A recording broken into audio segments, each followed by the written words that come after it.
નાખીએ। જય માતાજી, જય ભગવતી। તો આ છે એ છે વિશ્રામ સ્થળ, જ્યાં તમે બેહવું હોય તો ઘડીક મારા વાલા વિહામો લઈ શકો, એટલે કે વિશ્રામ કરી શકો છો।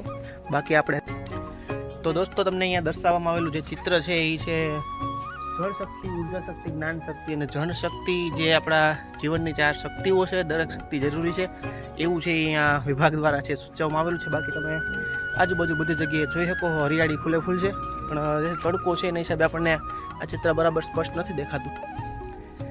તો જોયું આ ચિત્ર આખે આખું આપણે કે ભાઈ આમાં આવી રીતના આકારણી કરી છે કે જેનાથી છે એ માણસ છે એ બધી આ શક્તિઓ વિશે સમજે।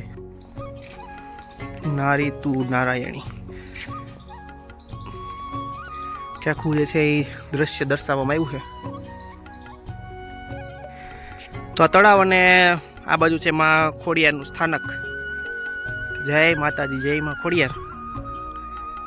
મગર તો ક્યાંય તો આ છે દોસ્તો શક્તિવન અને માતાજીનું આરાધનાનું કેન્દ્ર, અને સાથે બહુ મસ્ત મજાનું છે બાગ બગીચો છે આ મંદિરમાં છે આવેલા છે। તો હાલો હવે વન વિભાગ દ્વારા નિર્મિત છે એટલે આ મંદિરમાં આપણે અંદર જતા જઈએ અને મુલાકાત લઈએ શક્તિવનની। તો જાતા વેત છે માતાજીનું સ્થાન, એટલે કે ભગવતી સરસ્વતીનું સાનિધ્ય એવું માં સરસ્વતીનું સ્થાન આવે છે। તો હાલો માતાજી પાસે આવી। હાલો હવે વન વિભાગ દ્વારા નિર્મિત શક્તિવન, શક્તિવન જે આ વન વિભાગ દ્વારા નિર્મિત અને ખોડલધામની બાજુમાં જ। તો હાલો શક્તિવનની પણ આપણે મુલાકાત લેતા જઈએ મારા વાલા। તો શક્તિવનનો ગેટ આવે છે નજીક, કારણ કે શક્તિ એટલે માં ભગવતી અને એનું આરાધ્ય સ્થાન એટલે ખોડલધામ કાગવડ, એટલા માટે જ છે આ વનને શક્તિવન એવું નામ આપવામાં આવ્યું છે।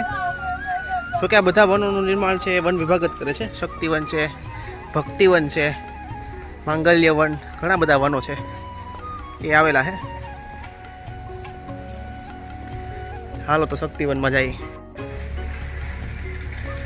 તો અહીંયા છે એ માતાજીનું મુખ્ય સ્થાન, અને આ શક્તિવનનું ઉદ્ઘાટન છે એ આનંદીબેન પટેલ મુખ્યમંત્રી હતા એ વખત મેં એણે કરેલું। માતાજી સરસ્વતી જ્યાં બેઠા છે, જય મા ભગવતી।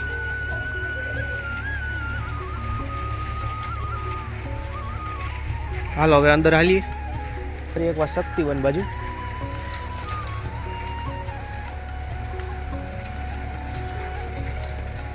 અને શક્તિવનમાં આગળ જતા ઘણું બધું જોવાલાયક છે મારા વાલા, હાલી અંદર। તો આવી ગયું છે આપણે જે સફર કરી રહ્યા છીએ એ છે દોસ્તો શક્તિવન, અને આગળ જતા છે એ એક મૂર્તિ આવે માતાજી લક્ષ્મીજીની, ત્યાં આપણે 1 રૂપિયો નાખશું ને એટલે માતાજી ઉપર પાણીનો ધોધ છે પડવાનો છે। તો સામે જ આવે છે અને જોઈ લઈએ, આપણી પાસે 1 રૂપિયો છે, અને આગળ જતા સિંહની ત્રાળ પણ આવે છે, પણ જોઈ લઈએ શું થાય। તો 1, 2 અને 5નો સિક્કો નાખો અને માતાજી ઉપર પાણી પડે, જોઈએ આપણે એ છે નાખવાનું, નાખીએ। જય માતાજી, જય ભગવતી। માતાજીનું સ્નાન કરાવ્યું બાકી 1 રૂપિયો, 2 રૂપિયા, 5 રૂપિયાનો સિક્કો નાખો અને માતાજી ઉપર પાણી પડે એવી પેટી છે અહીં રાખવામાં આવેલી છે। બાકી આગળ જઈએ હવે। તો બધી જગ્યાએ આવી રીતના બાગ બગીચો અને વન એવું જ છે। જોઈએ આગળ બગીચો છે જે ફોરેસ્ટ ખાતું નિર્માણ કરે એનું। તો જોયું દોસ્તો તમે, આપણે અહીંયા પાછળ છે લક્ષ્મીમાની જે મૂર્તિ છે એમાં 1 રૂપિયા, 2 રૂપિયા, 5 રૂપિયાનો સિક્કો નાખો એટલે પાણી પડે મારા વાલા। તો માતાજીને સ્નાન કરાવીને પછી આપણે આગળ આવેલા છીએ, એટલે હવે કદાચ એક સિંહની ત્રાળ હશે, પણ હવે 1 રૂપિયા, 2 રૂપિયા નાખવાની આપણે ભાઈ હોય કે ન હોય સિક્કા, કારણ કે સિક્કા તો આપણે સાથે લાવવાનો હોય, પણ અહીં લખ્યું એટલે વાંચીએ એટલે ખ્યાલ આવી જાય। તો હાલો હવે કદાચ આગળ બાગ બગીચો અને લસર પાટીને એવું છે હિંચકા ખાવાનું, એમાં તો આપણે તો હિંચકા ખાવાનું થતા નથી મારા વાલા। તો ઘડી કાંટો મારી આવે ફરતો, પછી તડકો થાય પહેલાં નીકળી જાય। હાલો તો આગળ આવે છે સિંહ। હવે તો ખબર નહીં એનો અવાજ આવતો હોય કે ન આવતો હોય, પણ પહેલાં એવું હતું કે 1 રૂપિયા 2 રૂપિયા નાખતા એટલે સિંહનો અવાજ આવતો।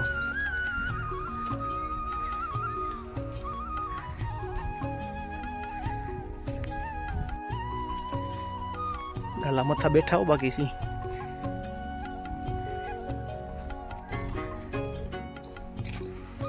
નારી તું નારાયણી આખું જે છે એ દ્રશ્ય દર્શાવવામાં આવ્યું છે.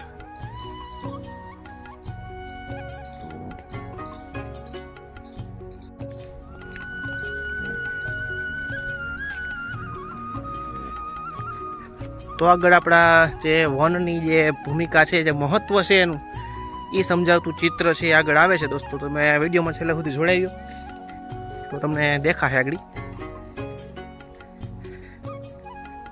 જો આગળ એક દ્રશ્ય આપ્યું છે, તડકો છે એના હિસાબે થોડુંક ઝાખપ આવે છે, પણ વાંધો નહીં, છતાંય દ્રશ્ય દેખાવાનું છે. જો સરસ મજાનું છે દ્રશ્ય આકારની રૂપે પામ્યું છે.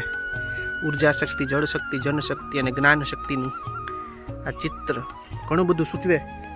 માણસના જીવનનો સાર આખો સૂચવી દે. તો દોસ્તો તમને અહીંયા દર્શાવવામાં આવેલું જે ચિત્ર છે એ છે જળ શક્તિ, ઉર્જા શક્તિ, જ્ઞાન શક્તિ અને જનશક્તિ. જે આપણા જીવનની 4 શક્તિઓ છે, દરેક શક્તિ જરૂરી છે એવું છે અહીંયા વિભાગ દ્વારા છે સૂચવવામાં આવેલું છે. બાકી તમે આજુબાજુ બધી જગ્યાએ જોઈ શકો, હરિયાળી ફૂલે ફૂલ છે, પણ જે તડકો છે એના હિસાબે આપણને આ ચિત્ર બરાબર સ્પષ્ટ નથી દેખાતું, છતાંય તમને દેખાડું છું આવી રીતે. અને હાલો ઘડીક બગીચામાં જઈ. બાકી તો અત્યારે અહીંયા જે છે એ પાવાનું ને એવું બધું હાલતું હોય, પાણી તો એ તો બધું લીલું રહે, હરિયાળું રહે. જો આ 4 શક્તિના જે સ્ત્રોત છે આપણને સમજાવવામાં આવેલા છે કે અલગ અલગ શક્તિ છે શું કામ કરે, એવું ચિત્ર અહીંયા દર્શાવવામાં આવેલું છે. બાકી આ બાજુથી ને બધી જગ્યાએ છે તો વન જ છે અને ફૂલછાડ ને હરિયાળી ને એવું બધું છે. આકાર સરસ મજાનું જોવા લાયક. તો જોયું આ ચિત્ર આખે આખું આપણે કે ભાઈ આમાં આવી રીતના આકારણી કરી છે કે જેનાથી છે એ માણસ છે એ બધી આ શક્તિઓ વિશે સમજે અને જાણે. તો આવી રીતે અહીંયા આ પ્રમાણે આકારણી કરવામાં આવ્યું છે, જોઈ શકો તમે. હાલો આગળ હાલીએ હવે. તો આવી ગયા છે લસરપાટી હિંચકા, જે બાળકો માટે ખાસ તો હોય. જો અહીંયા લસરપાટી હિંચકા ને એવું બધું દર્શાવવામાં આવેલું છે. પેલી બાજુ જાગૃતિ કેન્દ્ર. તો આ બાજુ નાનું એવું તળાવ છે, લગભગ ત્યાં માછલા હંધાઈનો રાલકડો મગર નહીં હોય લગભગ, છતાંય જોઈ આવીએ અને જાણતા આવીએ.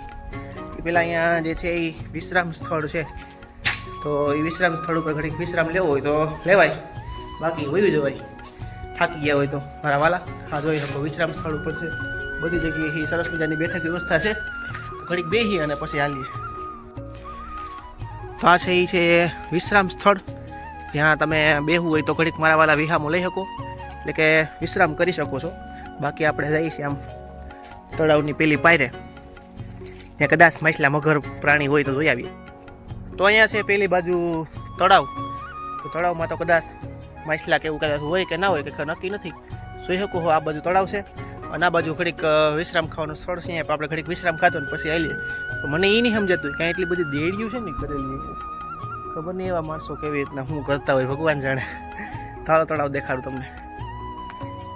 જય માં ખોડિયાર. આ બાજુ છે તળાવ આવી ગયું છે આપણી બાજુ.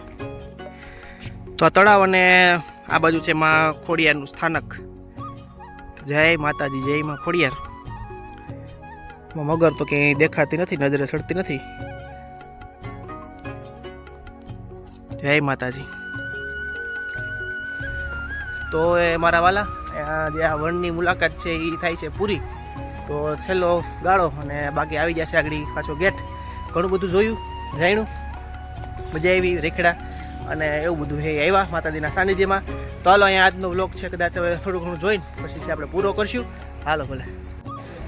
તો હાલો મારા વાલા, હવે શક્તિવનની મુલાકાત થાય છે પૂરી. તો બાય બાય ખોડલધામ અને બાય બાય શક્તિવન. તો મળશું પાછા ક્યારેક આવશું માતાજીના સાનિધ્યમાં તો મળશું. અને બાકી એક દુહો થઈ જાય કે રમતા રમતા મેં તારા ઝોરુડા અને આઘા નીકળી જાય, પણ ઉણપ હોય ભગવતી અમારી આઈ. હરે રે રંગ તું પુરજે રવેચી, માં રંગ તું પુરજે રવેચી. ભગવતીને પ્રાર્થના કરીને આપણો વ્લોગ છે પૂરો કરીએ છીએ. અને વિડીયો ગમ્યો હોય તો ચેનલને લાઈક કરજો, શેર કરજો, ચેનલને સબસ્ક્રાઈબ કરજો.